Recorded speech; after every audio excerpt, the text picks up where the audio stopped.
To the SEP Marvin Dawkins Invitational. I'm about to try to give each one of you an opportunity to understand what it is that you're getting into. Make sure that you have some background information. There's a lot of first-timers here this year. We have some veterans that have been through SEP before as well here. So it'll give you a lay of the land, some of the things that you're going to hear that we're looking for, and just sharing information to you to make it easier for you once you get to SEP. Before it was just you got an invite and you showed up and here's a whistle, good luck, right? And so we've decided that we wanted to try to do some things to give you guys more opportunities to be successful. I'm proud to say, I looked it up last night, since we've taken over in the SEP side of things, we've promoted 73 officials in the last 3 years. And that has a lot to do with the fact of a lot of guys just needed some extra looks, maybe some extra training, some teaching, and hopefully part of this is what you'll see. All right. I sent you guys an email and asked you guys to watch the video. How many of you guys watched the video? Okay, good. I will tell you that video will help you immensely. It will help you immensely. Okay. So today, what we're going to do is I'm going to go through some introductions here, have you guys introduce yourselves, give you some expectations, kind of tell you how things work, and then I'm going to turn it over to Doug. After Doug speaks, David Gaskins is going to give a presentation on basically just what are some of the things to try to avoid that will prevent you from moving up. Okay, give you a snapshot of things that you can pay attention to. And by the way, you might hear things overlap a couple of times as well. Mike's going to do something about when to come out of your primary. That's always a challenging thing for people that come to SEP. And then positioning guidelines. Irv and Adam and myself are going to break that up and help you guys with some of the basics of positioning that we are going to be teaching you and looking for. And then the other thing is Irv is going to be pulling you guys back there one at a time to schedule. He's been doing it most of the morning for Fairfax opportunities. We're trying to take care of the first time SEP invitees first, okay? But everybody in here, because you came, will get the first shot. Those that didn't come today will not get a shot. So I did want to cover a couple of things real quick before we do introductions. A lot of people have come and asked me about Lester. Lester Dumont is one of the officials that's been invited to SEP.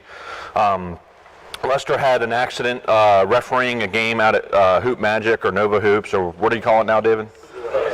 What is it? Hoops Plus. So that's what it's called this week. Anyway, he was backpedaling and tripped and fractured his skull in 2 places. He has been now transferred to a rehabilitation center out in Aldi. He'll be there for at least 10 days to 2 weeks.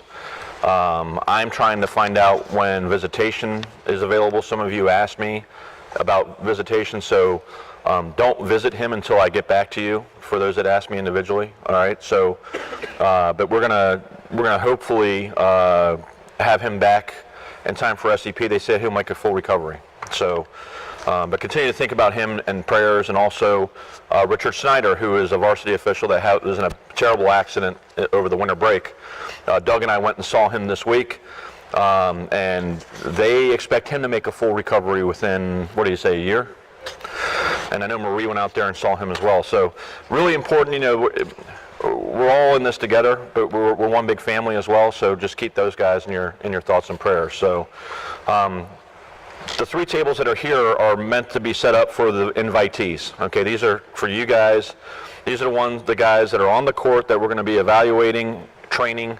We're going to be teaching or changing this SEP model to STEP, STEP, because it's really a summer training and evaluation program. Okay, and it's going to give you more guidance on, how to move up. So before I get into some of my notes, I want to go around the room, and I'm going to start with this table here and ask you guys to share name, how long you've been with Cardinal, and if you've been to SEP before, how many years, and if not, is this your first time? Okay, and I want to also point out that we at the SEP invitation meeting that the ERC had, we made a decision to promote one of you to swing. So I want to congratulate Mark Anstoos, who was promoted to swing. All right, so why don't you guys, Kevin, why don't you start? All right, you're the leadoff hitter. You look like a leadoff hitter. I'm Kevin Andrews. This is my... Stand up. Okay. This is my 5th year in Cardinal, and this is my 2nd time at SEP. Fitz. Fitz Stewart, it's my 6th year in Cardinal and 3rd SEP. Go ahead, Sam. Hey, Sam, 2nd year in Cardinal, 1st year SEP. Happy to be here. Mark Ansters, same as Fitz, 6th year Cardinal and 3rd SEP. Colin Dealey, 2nd year with Cardinal, 1st time at SEP. Andre Simon, 2nd year Cardinal, 1st year SEP. David Kaplan, I think this is year 8, lose count, and 2nd time SEP. Dave Kendall, my 17th year and I think 4th time at SEP. Josh Harrington, my 1st year with Cardinal and 1st SEP. Kevin, go ahead. Oh. Kevin Neves, I've been with Cardinal 6 years. This is my 2nd invitation, but 1st participation year. Knee surgery. Knee surgery. Brian Camden, this is my 22nd year with Cardinal and my 2nd trip to SEP. Donovan. Donovan Pearson, 2nd year with Cardinal, 1st SEP. Stephen Barbosa, 8th year Cardinal, 3rd SEP. Cesar Palacios, I've been here was 09, 2010, then Austin Cardinal for 3 years dealing with personal issues, 2nd invite to the SEP. Kevin Sanderson, 3rd year Cardinal, 2nd SEP. Mark Fowler, 4th year Cardinal, and 1st year SEP. Matt Sutmiller, 6th year Cardinal, 2nd SEP. Good, Danny. Danny Leonard, 2nd year with Cardinal, 1st year SEP. Kevin Williams, 5th year Cardinal, and 2nd year SEP. Anthony Carter, 5th year with Cardinal, 1st time SEP. Robert Edmonds, 5th year Cardinal, 1st time SEP. Terry Shaw, 5th year Cardinal, 2nd SEP. Castine Evans, 2nd year Cardinal, 1st year SEP. Ward Steele, 2nd year Cardinal, 1st year SEP. Mark Henry, 2nd year Cardinal, 2nd time. Barry Sauer, 9 years with Cardinal, this is my 2nd SEP. And I want to introduce Tom Burnside, who's in the back. Tom is also one of the officials here, 1st time SCP as well. Just real quick, Ed Krug and Winston Fulmar are 2 of our transfers that were varsity status. We invited all the varsity transfers to come this year just so they could get some additional understanding of training and stuff, because we just did evaluation. We didn't do a lot of training with them, so this will give them some background on some of the things that we talk about, like sideline oriented and things like that. So I'll introduce the rest of the staff when everybody else shows up. So I want to go through a few things and make sure I get it over to Doug, but this year I actually put some notes together. First of all, the fact that you're here, congratulations to be invited. It means a lot to get this invitation. I noticed that there are a lot of 2nd year first timers, and a lot of that has to do with the program that Irv has put together out at Southlake. So congratulations to Irv and his team for putting that together, because it's really helped develop, which is the goal of what we had. It's an opportunity, okay? Now, opportunity doesn't mean that you get advancement, but it's an opportunity, okay? And we decided when I took over that we wanted to have more opportunity for our officials and give them a chance to at least go out there and prove whether or not they deserve to be moved up. And you can get moved up at any time of the year. A couple of examples, again, we moved up Mark during the SEP invitation meeting. Gary Sauer was moved up after camp last year. Okay, he came to the Steve Gordon camp and we watched him and we thought, you know, what are we missing here? Why don't we just move him up? Okay, so you do need to attend an SEP to move up, but you can be moved up at any time during the year. Okay, most of the time, if you're going from non-varsity to swing to varsity, in very few cases, we've moved people straight from non-varsity to varsity because the thought is, if you're ready, you're ready. Okay, so we want to make sure that we have that available. Let's see here. Kevin, come on up here. Got a seat for you right up front.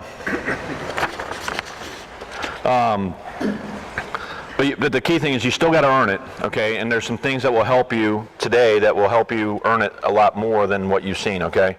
You're going to be assigned games from Doug DeVault, and you're going to hear from Doug in a minute. I will tell you that your most important ability is availability, okay? Availability is a key. Make sure your calendars are up to date now. You want to get off the right foot with Doug assigning you games, because the last thing he wants to deal with is, oh shoot, Doug, I forgot I'm not available. Okay, so make sure your calendars are right, okay?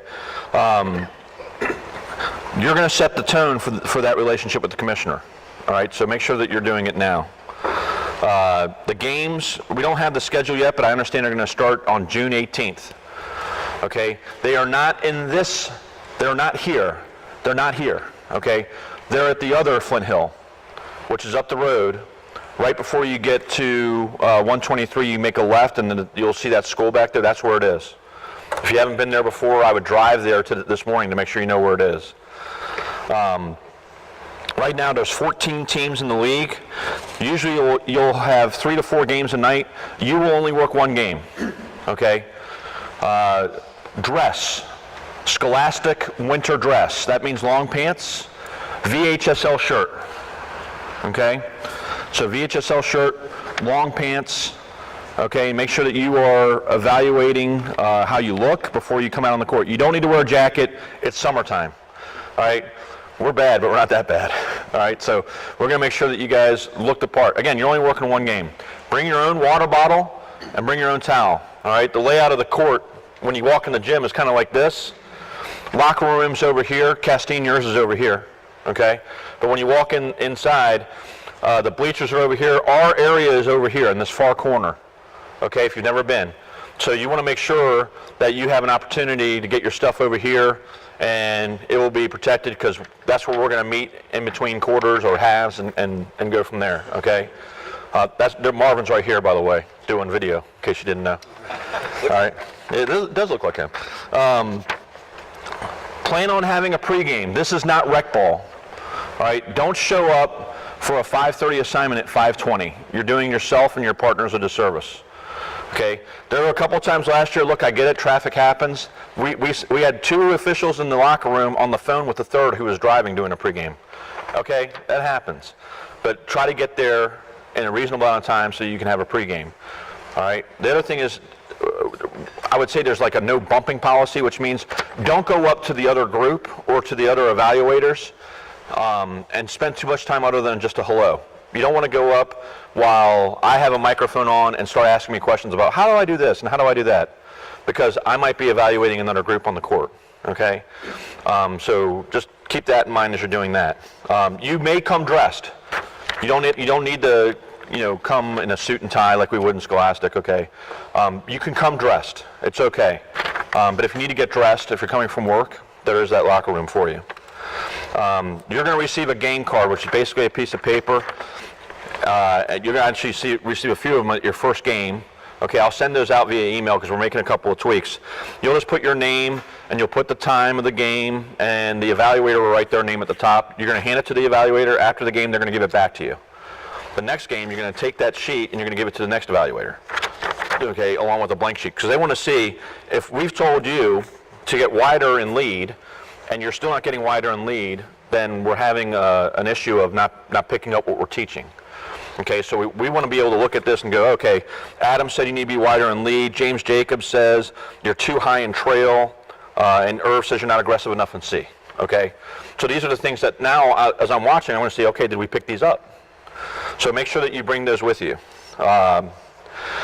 Be respectful of the officials that you're working with and the evaluators. We know when somebody's overcalling to try to impress us, which, by the way, doesn't really impress us.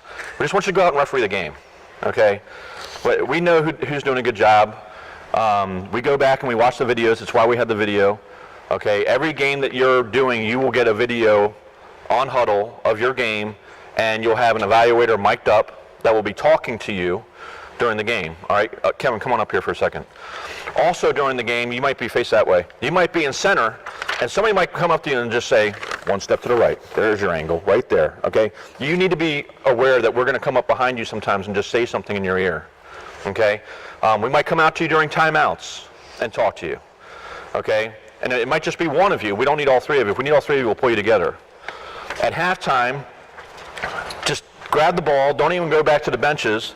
Don't worry about the arrow. You'll figure it out. Just come back over here so we can meet. We only get 3 minutes. We only get 3 minutes. And so we want to give you a couple things that we've seen during the first half that will help you, provide you a better opportunity to have a good second half, okay? Some pet peeves. Yeah, but. That's the worst thing that you can get labeled as. You don't want to be a yeah, but guy, all right? I get it. We are trying to have one voice, and it's very difficult, you know, because some people are saying one thing. I'm telling you, you need to get closer to the lane line and lead. You need to close down more, be in the B position more. And Adam tells you need to be wider. And then Marvin says, well, you need to be deeper. And now you're going, well, what the hell do I do? The right answer is, yes, sir. Got it. Thank you. Didn't think about that. Okay? You don't want to be the yeah, but guy. We had a couple of yeah, but guys in the past. We had one last year. It was a really bad situation. Walked away from our evaluators in mid-sentence. Just turned around and walked away. All right? They didn't have any more games at SEP. We pulled them out of the program. Okay? I'm not going to let anybody undress the evaluators. All right? They're giving up their summers. All right? Leave the ball alone at the end of the game. I can't tell you how many times we've seen at the end of a game, especially a close game, and the coach is just giving you a bunch of, you're horrible, you're awful, and then after the game you walk by with the ball. Hey, you need your ball, coach? All right? Don't do that. All right? Either bring the ball with you and we'll get it to the team, or just let it bounce at midcourt. Eventually somebody will find it. Okay? We don't need to worry about it. Leave the ball alone. Again, we'll talk to you during the court on timeouts and at halftime. Know your spots, know your rotations, know your switches. That's why I sent the video out. We are not here to teach you timeout spots. All right, if you don't know those, that's an issue. That's an issue where we just go, well, he's not ready or she's not ready. Okay, know where you're supposed to go. Know when it's a 30-second timeout, one with the ball and the other two at the top of the keys. Know if it's a full timeout, one with the ball and the other two at the blocks. Okay? Just know that stuff. We shouldn't have to teach you that. And the last thing is hustle. You only have one game. All right? So if you're in a home run trot most of the game, there's an issue there. Now, if you're officiating a pack of players, or you're sticking with a matchup, that might be an issue, then we're going to have no problem with that. But if you're just lollygagging it up and down, it doesn't help you. Then you become a bunch of lollygaggers. And we don't want lollygaggers. All right? The last thing I will say to you is make sure that you have a good communication with your crew after the game. Okay? It gets very, very crazy after the game. We got another game getting ready to go off. We got evaluators. One will talk to you and one will leave. So I might be in the middle of saying something and I might take the mic and have to go do the next game. But after that's done, have a conversation with your evaluators. Be careful of your schedule. Okay? We shouldn't hear, hey, listen, I'd like to stay, but I got rec games for Robert or Jim. Okay? You got to figure out what's your priority. All right? Either the opportunity to get advanced or making $80 in rec ball. Your decision, not mine. But you have to make that decision. All right? Everybody good? All right, we're going to have time for questions and answers later, so if you have questions as we go along, go ahead and write them up. So I'm going to turn it over to Doug now and let Doug share some commissioner's thoughts, and we'll go from there. So Doug?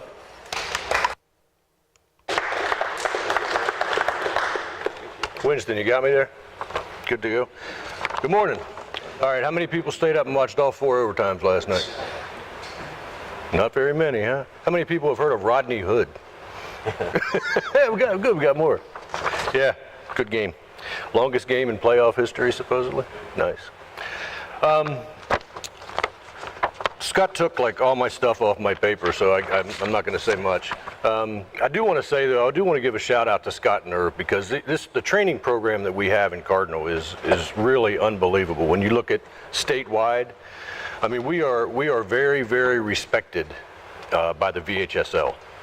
I can just tell you a quick story. So this year, we had 54 officials go to a state assignment. And 54 is a lot of officials. I think, you know, our runner-up would probably be about 10 to 12 state officials in another board. We had 12 go to private school states like St. Stephen's, Flint Hill, Potomac School, and then we had 42 go to VHSL state games. And that I'm telling you, that in itself is amazing. And that is really, we owe it all to our training program. That's what makes us better than anybody else. And so I'd like to give a shout out to Scott and to Irv for their program that they have. It's a great program. How about just a little bit of, yeah. Hey, so when you go into this SEP this year, I mean, I would look at it, first of all, I mean, obviously everybody wants to advance, but I would look at it as a way to get more training. And the ERC and the people that are there evaluating put a lot of time and effort into this, and they do it because they want you to advance. I mean, Scott literally wants everybody in this board to advance. Now, Marvin, I mean, if everybody was varsity, Marvin would have a hard time because he's trying to fill non-varsity games, but we don't look at it that way. Marvin is going to help me here with this because no one has seen more SEP games than Marvin. So if anybody has anything to say that will help you the most, it's going to be Marvin. He's there filming every game. He's the one that makes sure that you get video, Fitz gets all this stuff up on Huddle for you. Use Huddle, use it, use it as a training tool. I'm going to say a couple of things in here about Scott kind of already touched on. You're going to hear a lot of things from a lot of different people, okay? And it's just like when you were a kid, and Scott kind of alluded to it. You know, when my kids were growing up, I used to tell them, you know, if I tell you to do something, you can think what you want. I don't care, but at least say, yeah, got it. No problem. So that's kind of what we're looking for here. You know, you're going to filter things out. You know, you're going to hear different things, but just take them on board.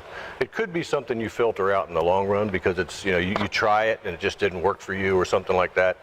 But what they're telling you is it's really sincerely trying to help you. Okay. So my biggest thing is when I watch an SEP game, I want to see professionalism. I don't want to see you come out there and handle it like a rec game, like Scott alluded to. I want you to handle it like a Friday night scholastic contest, okay? Too often we do things at SEP that we're kind of in the habit of doing in a recreation game, like we're bouncing the ball across the lane so our partners don't have to change, you know, positions and stuff like that. Take your time. I mean, it's a rec game, you know, we try to do it because the clock's running sometimes or something, and we want to try to hurry things up. We have an hour time limit, but don't treat it like that. Take your time and do things right. Okay, if there's a long switch that you're supposed to do, and you know, on a Friday night game, there's usually 3 people on a varsity game that know whether you did it right, and that's the officials. Here, it's a little different because you have people watching you. So take the extra time, get the long switch right, you know, and if you don't know about long switches, I mean, we all have our opinions about long switches, obviously, whether they're good, whether they're bad. However, they are part of the NFHS mechanics, so do them, learn them and do them, okay? And force your partner to do them, all right? Just like anything else, I mean, just take your time and do what you have to do. Take your time reporting to the table. Don't do a flyby and just wave your fingers and stuff like that and go. Show what your mechanics are. Show exactly how, you know how to do it. Show your evaluator that. Let's see, what I did, I emailed a guy, one of our officials that was successful last year in SEP, and he sent me, I asked him just to give me some pointers that I can kind of throw out, and I think that's a good idea because it's from his point of view. not necessarily ours. So I just wanted to go over a couple of things he sent me. Tom King had recommended to this guy that he go and watch a game first before he had a game. Go watch a game, sit up there with Marvin. Marvin will give you a set of headphones. You can sit there and listen to what the evaluators are saying, kind of get an idea of what they're looking for. And, you know, this individual here said it really helped him because it kind of gave him some tips and tricks to look for, you know, to kind of see what the evaluators were looking for. And I thought it was a great idea. Now, whether you have time to do that, I don't know. But let's say you have a game that's, what we have, 3 games a night? 3 or 4. 3 or 4 games a night. So maybe you got game 3. Come there for game 2 and sit there and listen to a little bit of evaluations. It'll help.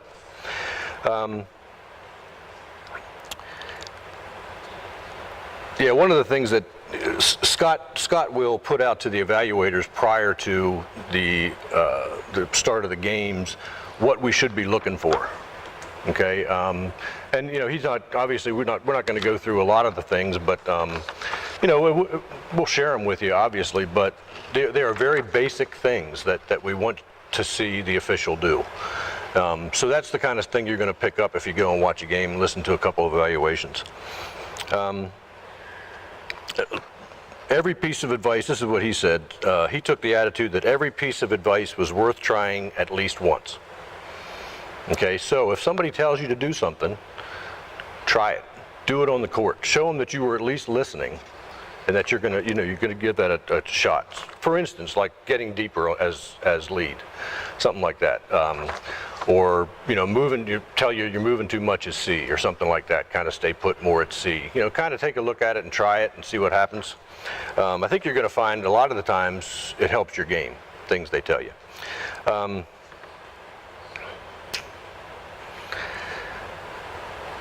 So the one thing he says at the end here, the thing he wished he'd have done differently was taken care of the coaches and the fans and the players better.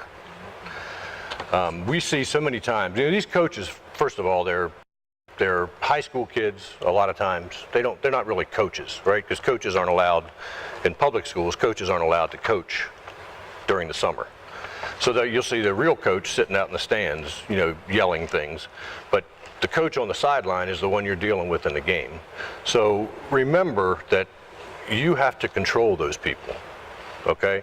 So players, coaches, you know, fans, not so much. It's not normally a problem. But take care of business. Do what you got to do, okay? It's a game, okay? I'm going to turn it over to Marvin here real quick and let him go through a couple of things.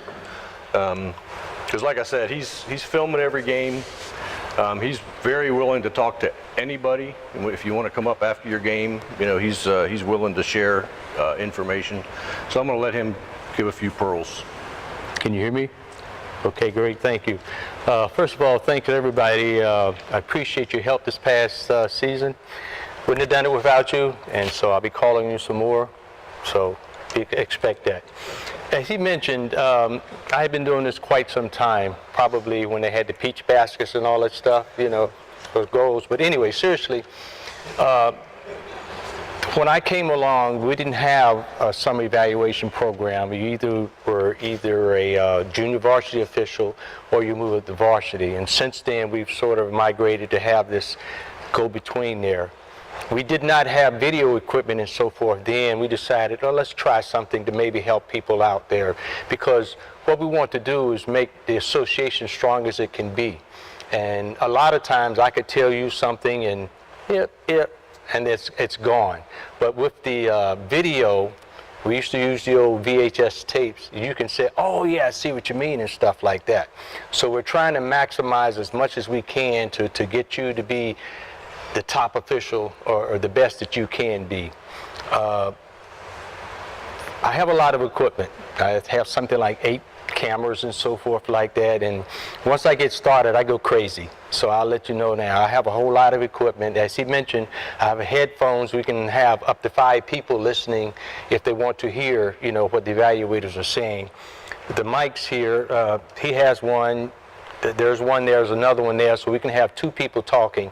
Hopefully they won't cross-talk and stuff like that, so you're getting feedback from 2 different people at the same time. So we have the stuff. we're doing our part. We want you to do your part, okay? I'm old school. Like, Robert, I'll work with you and stuff like that. I don't want you to be saying, oh yeah, you did a great job and so forth, when really not. I prefer to be told what I need to be working on, because as they mentioned, you have the coaches in the stands looking at you and, do I want this guy or this official working my game? And so I want to be told the things that I need to work on to improve so that I can be better. Because what our goal is to have it so that when you walk out on the court, the coaches will say, oh wow, we're covered tonight.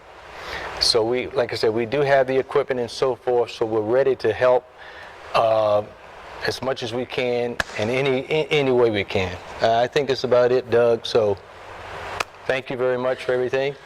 Dave, I think you're next, right? Okay. Scott, do you have anything else? All right, Dave, you? Thank you. All right, so one of the presentations I wanted to have done was one by David Gaskins. If you don't know David, works over at George Mason University and is involved in the recreation program, also involved in NERSA. I'll let him talk a little bit more about that background, but David comes from a teaching background. He was down at, I think, East Carolina, is that right? East Carolina before this, was a state official in North Carolina, also a state official for football in North Carolina, and took the job at George Mason to run the recreation department there, and just does a good job, a great person. If you ever get him on your SEP game, there's two things you'll always know. He may run more than you on the sidelines, because he'll be up and down the sidelines with you, but he is very passionate and will give you a lot of feedback on your video. So if you've had him at camp or you've had him at SEP, I think you'll enjoy some of the teachings that he provides you. So I'm just going to turn it over to David. David? Marvin, can you hear me? Yeah. All right. I'm going to start this handout around, which is going to kind of be some of the things that I'm going to cover today. And I'll warn you, when I do something, nobody's safe, so I may call on people and ask questions. So be prepared, especially if I know your name. Some of these things that I'm going to talk about are things that over a period of years of watching officials that are in the position that you're in, basically looking to move from JV to varsity or from swing to full varsity, or in our cases, we were working with officials at the NERSA National Tournament that are looking to make that step to the next level. These are some things that we saw that kind of separated the people that were ready versus the ones that were not ready. So I want to cover a few of those things. I'm going to talk a little bit about positioning principles, okay? And I'm a huge fan of mechanics, okay? But mechanics are there for a reason, okay?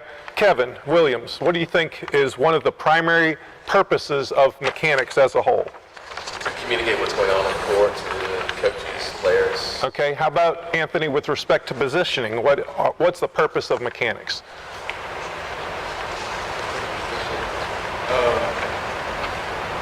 Again, I think, what Kevin did, you're communicating with your partners, and also indicating what's coming next as far as how we're going to, what's our move forward with the next. There you go. Okay, so where I was trying to get to is the purpose of mechanics is to put you in the right place to see the play. Okay, so if the setup position for the center is the free throw line extended, but there's a 1-3-1 half court trap and you're moving down in transition, where's going to be the trouble spot in that case? Donovan? The trap. The trap at? In court. Yes, sir. So if I'm moving down and I'm reading that there's the potential for a trap, should I go to the free throw line extended or should I be there where the trap is going to occur? Okay? So that's the point that I'm making here. Okay? So the mechanics are there for a reason. They're there to give you initial guidelines, but at the end of the day, you need to read what's happening on the court and adjust yourself accordingly so that you're in the best position to see the play. That's the whole purpose of the mechanics. So I like to see people that can think the game and apply the mechanics into realistic situations instead of saying, I'm the center, must be free throw line extended. Okay? And that's what we see a lot of times. We get stuck in the in the idea of where the basic setup positions are or where I'm supposed to go, instead of also using that as a context to be where I need to be to referee the play. Okay? So that's one of the points that I had on there is there's no magic spot in positioning. Go where you need to go to referee the play. And one of the other things I always say is, how many of you watch boxing matches? See the boxing referee? They moved so they can see between the two fighters. Okay, so the same parallel applies to us in that our goal is to be able to see between the matchups of the offensive and the defensive players. So I always say, actually this didn't come from me, it came from somebody that kind of worked with me as I was coming up, but to referee the little numbers. Okay, when I say referee the little numbers, Stephen Barbosa, what does that mean? All right, let me give you a clue here. What size numbers are on the back? Are the bigger ones or the Smaller than the ones on the left. The smaller ones are where? On the front of the jersey, right? So I want to be able to referee the front of the jersey, okay, between the offensive and the defensive players, because now I can see between the offensive and the defensive players, okay? So that's your goal, to referee the little numbers, okay, from a positioning standpoint. So that means I want to move to where I can see between the players. Okay? When I say maintain depth, and I'm going to borrow you, Josh Harrington, because you got that crazy shirt on. Come on up here. All right, so if Josh is right here, stay there, that's good. If Josh is right here and I'm positioned, okay, can I read what's on his shirt the way I'm positioned right now? Okay, but what if I were to back up on the play? Now can I do it without even moving my head? So one of the keys, a lot of times, so if I'm trying to referee this matchup here with Fitz, then I want to be back far enough so that I can see not just this matchup, but anything around him. Okay, so we want to always maintain depth on a play, and this is regardless what position you're in, you want to maintain depth on a play. Because I may be able to referee this one-on-one matchup, but now in comes Barbosa over here, in the orange shirt. He's going to set a screen, and I don't see him until he's on top of me and it explodes on me. But if I'm back here, now I can see this matchup, and I can also see him in my peripheral vision coming in to set the screen, and I can see the whole setup. So we want to maintain depth on a play to be able to see that, and I also want to maintain depth so I can see. One of our goals when we're in positioning is referee as many players as we can referee, right? So if I'm only refereeing this matchup, I'm not very good to the crew, but if I can referee more players, then I'm more valuable to the crew, okay? So there's a couple things there with positioning principles. See as many players as you can see, okay? I'm also going to talk about shoulder angle. Those of you that have had me evaluate before, I'll talk a little bit about the angle of your shoulders. So when I'm in the lead or the trail, kind of how am I going to be positioned, Caesar? How should my shoulders be positioned? Shoulder apart. How am I going to stand, in the lead or in the trail? My shoulders are on what kind of an angle? Somebody said it. Talk to me, David. All right, 45-degree angle. Okay, why? Because let's just say the end of this table is the sideline. If I'm standing like this, what's in my field of vision over here? A lot of out-of-bounds space. Are there any players there? No. Right now, I can't see Anthony Carter. Raise your hand, Anthony. I can't see Anthony where I am. But if I turn my shoulders, now I don't have out-of-bounds space. All I got is players in my field of vision, and I can see Anthony without even moving my head. Okay? So when I'm working in the center and the basket's here, if I turn this way to referee a one-on-one matchup, everything here is out of my field of vision, versus if I maybe take a step up, now I can still referee this, and I can also referee this. So think about that when you're working the center. If you turn that way, if I'm working in the lead and the ball goes outside of where my shoulder is and I turn my head, can I referee the lane now? Okay, but if I step, I can referee this and I can referee this. So shoulder angle and how I'm positioned is extremely important when you're refereeing it. So trail and center on a 45-degree angle as much as you can, and center, shoulders parallel to the sideline as much as you can. Okay, because that's going to allow you to see more players and be a bigger benefit to the crew. Okay? One of the other things that we'll talk about is a lot of times we're trying to stay out of a stack. Okay? What's a stack? Dave Kendall, what's a stack? Straight line, you're talking about being Yep. straight line? Yep. Having players right in front of you so you can't see. Okay, so if I'm refereeing this matchup with Fitz, I'm in a straight line right now from the center, right? Okay, and if the ball is out there where Marvin is, and Marvin makes a pass, typically when we work with a lot of the SEP officials, they don't move until he catches the ball, okay? And if I wait till that long, till he catches the ball and Fitz reaches in and smacks him on the arm, very likely I'm not going to see it. So when Marvin throws the ball, I'm moving already, okay? So instead of being reactive, I want to be proactive. So if that pass is made, I'm going to step, so move on the pass is what I'm saying. So you're there when the ball arrives and you're already in that look where you can referee the little numbers, okay? Just a little bit on positioning, okay? One of the other things that we see a lot is on dead balls, we're supposed to become alive. Dead balls is when bad things can happen, okay? So when players cross going to a bench after a timeout, after a foul, so you kind of have to maintain vision on the players if you're one of the off officials. Too often we see one person calls a foul, they go to the table, somebody else gets hung up chasing the ball, and then we have one set of eyes or no sets of eyes watching the players. Okay, and 99 times out of 100, nothing happens, but that one time it does, we need to have eyes on the players to see what happened and deal with it, okay? I want to talk about layer plays. Josh, what's a layer play? Layer play? Yep. And it's not a term, it's not a rule book term, okay? But Winston, do you know what a layer play is? A layer play, meaning there's multiple elements to it. Let's just say an example would be a personal and a technical that occur at the same time, okay? A layer play means there are multiple layers to something that just happened, okay? So when we have that, our tendency a lot of times is to just solve it ourselves, but the crew needs communication, okay? So if I call a technical foul, a lot of times it involves a technical foul. Before I go to the table, if I'm working with Fitz, my job, Fitz's job as the non-calling official is to be there. Let's make sure we get with at least one other official to review what has happened. So Fitz's job is just to be there. David, what do you got? Fitz, I've got a personal on 23 white.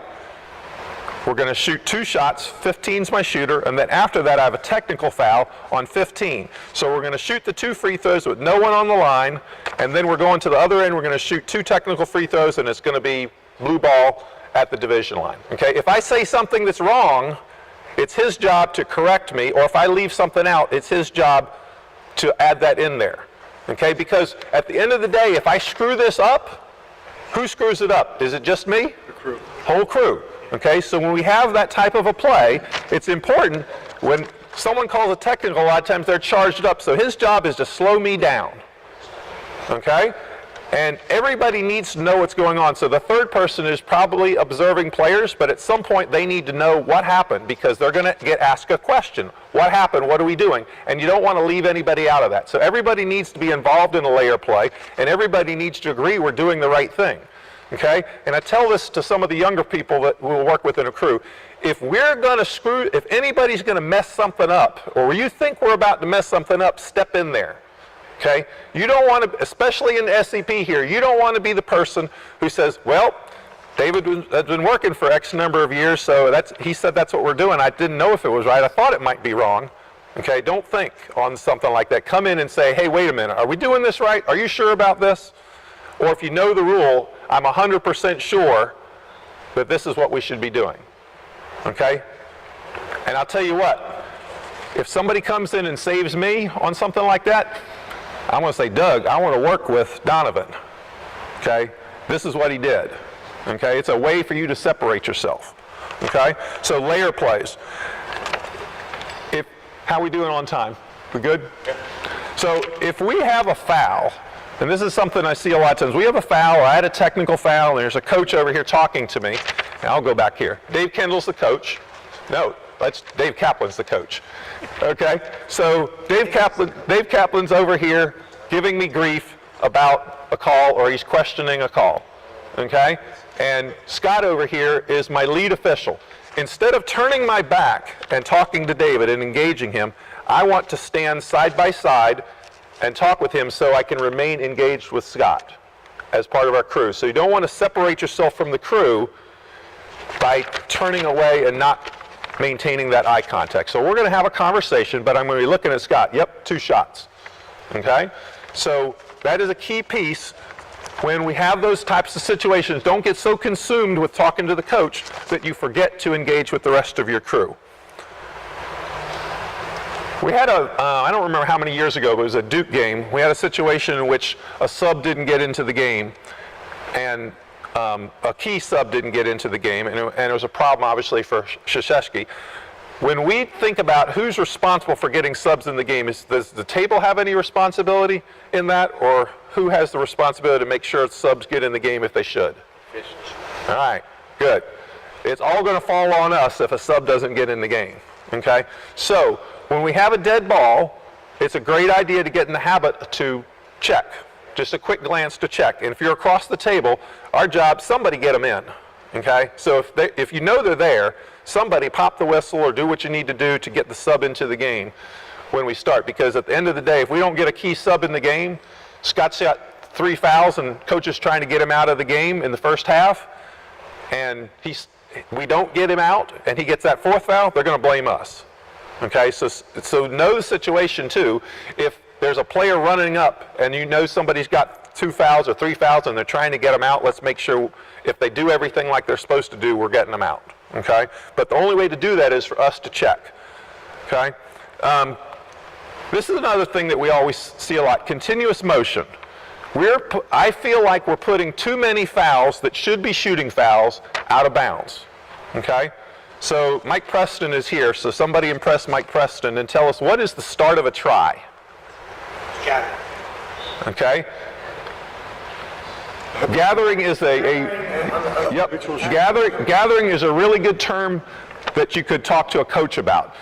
I believe it's something like arm, foot, or body movements that habitually precede the release of the try in the book, okay? And so that's what you're talking about. So if I am doing anything that shows, have I finished dribbling?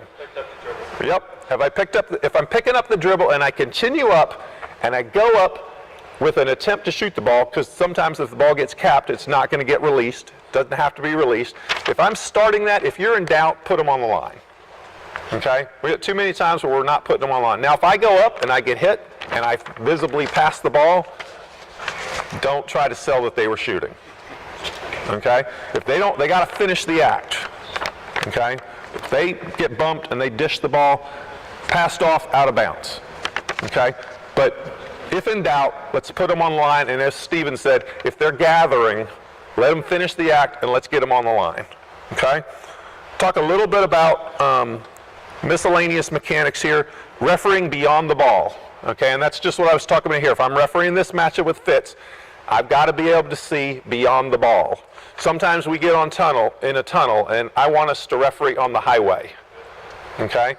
Tunnel vision is I'm refereeing this one-on-one matchup. I've got it, and I got to be able to referee on the highway because I got to be able to see the other things that are happening. Okay? Especially like on a loose ball. If there's a loose ball, these two are going for it, and then in comes Kevin Sanderson, comes flying in there, and he takes Fitz's leg out, but I don't see it because I had no idea that he was coming in to do that. Okay? So we want to be able to referee with a wider perspective to be able to see those other things that are happening. Okay? All right, this is one of my pet peeves, refereeing shooters throughout the act of shooting. Anthony Carter, when does the act of shooting end?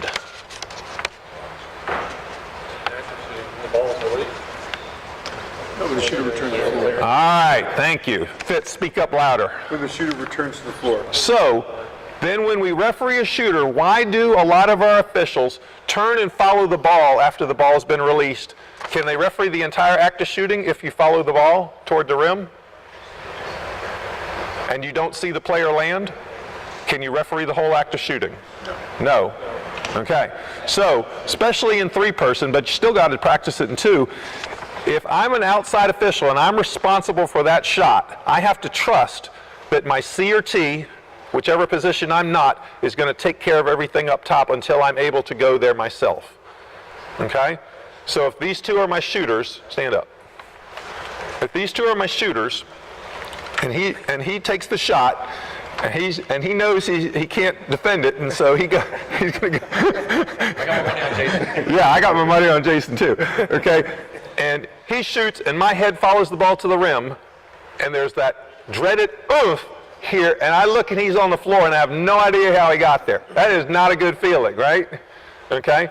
So we have to watch him land, and I don't do this myself, but I thought it was a really good tip that some other people have taught, and they don't even put up the three-point shot signal. This is a guy that I worked with before that's now working Division I men's, and he does not even put up his three-point signal until he lands, okay, because it makes him stay with the shooter, and that's what he does to make him stay with the shooter.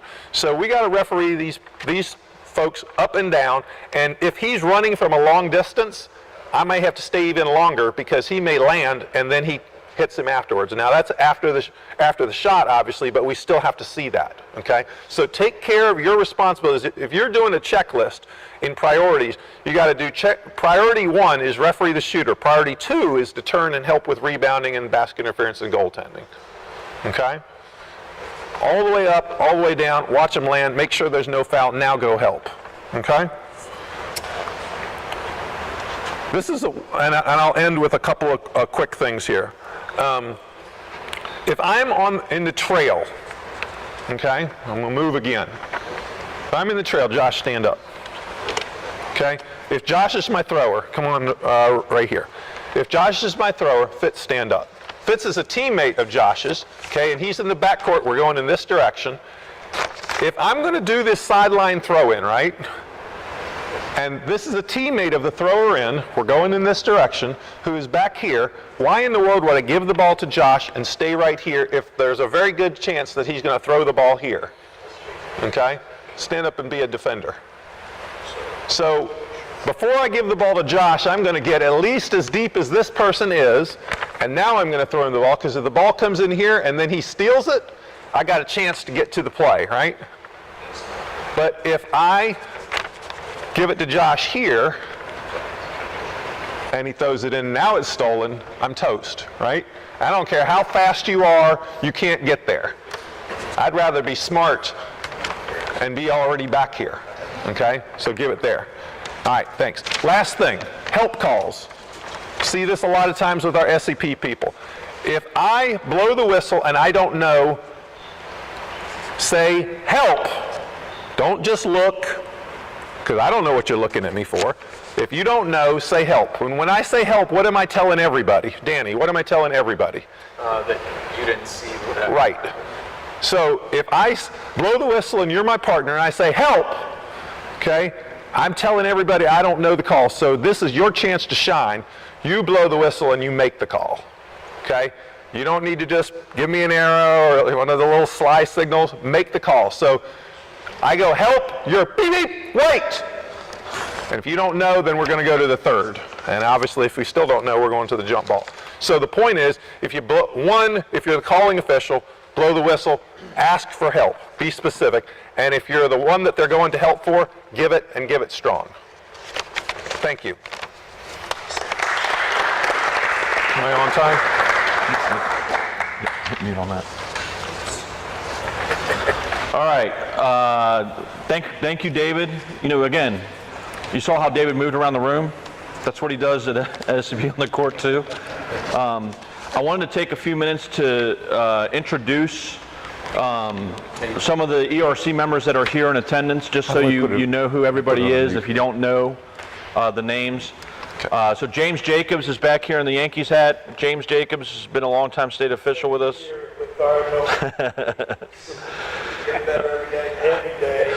All right, if you need to know about which sprays to use at halftime, James is your guy. But on a serious note, hey, I'm just going to chime in. Definitely, hey, I've seen some of you on the court.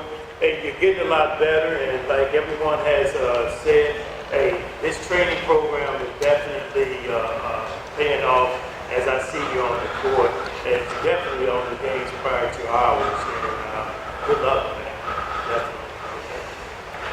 All right, everybody knows my twin cousin Irv. Everybody knows my uncle Adam. He'll be talking in a minute. Steve's going to talk in a minute, but everybody knows Steve Gordon.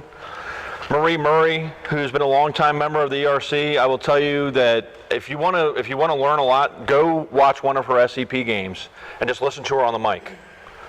You will learn a lot, and it will help you get ready for the games.